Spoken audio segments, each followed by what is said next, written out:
Hmm. I've thought a lot about recently being a senior in high school. Mm-hmm. The idea that the highest level of my maturity currently, when I'm acting the most mature I've ever been, Mm-hmm. will eventually be on the low end of my maturity.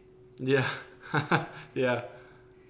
And it's this funny thought of like being aware enough to know that I'm not aware enough.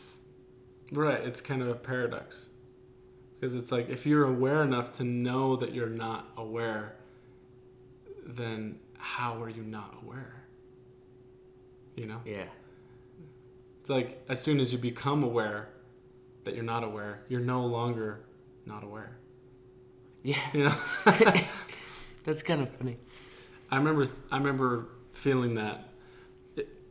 It's kind of like the way I think about like a language or a sense of humor.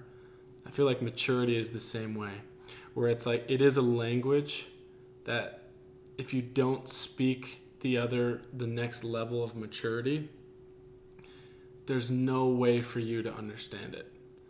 Like you always feel like your level of understanding is as much as there is, because how can you possibly comprehend something past your level of understanding?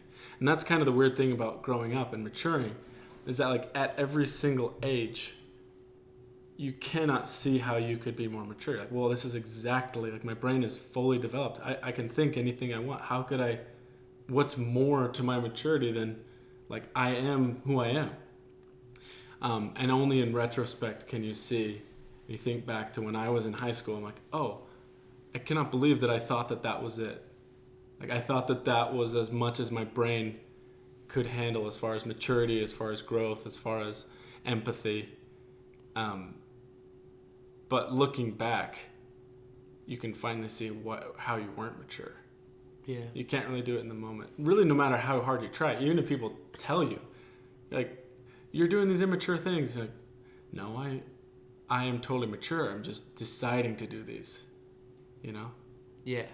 I don't know. It's really strange. I was having a conversation with my friend the other day about the word love Mm-hmm. and how when people say I love you in their first relationship, everyone's like, well, is that really love? To them, that is their full comprehension of love.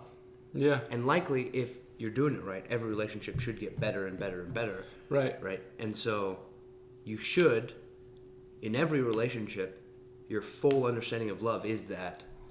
Right. But then you get in a better relationship and you're like, that wasn't love. This Right. is. Yeah. But then the next one. And so with the relative definition of love, you've loved all those people. Yeah. And there's nothing wrong with saying you're in love at a young age. Yeah. Because that is love to you. That is your capacity for love. Yeah. I think with the maturity thing, I always like putting caveats into it. It's like, I love you, but I know that I don't know what that means. Yeah. Yeah. No, that's a funny way to think about it. Yeah.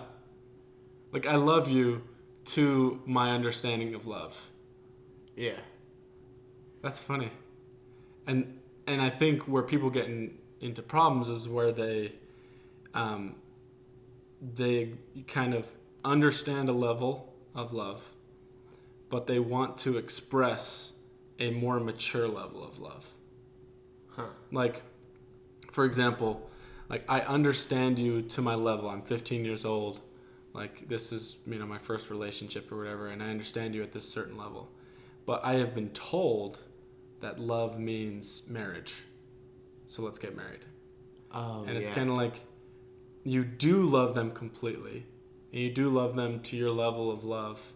But that level of love might not be ready for this level of expression of marriage. Yeah. That probably takes more time. Or sex. Like we're both 15. Like I love you. This is how people express their love. I guess this means love. Where the two don't really match up.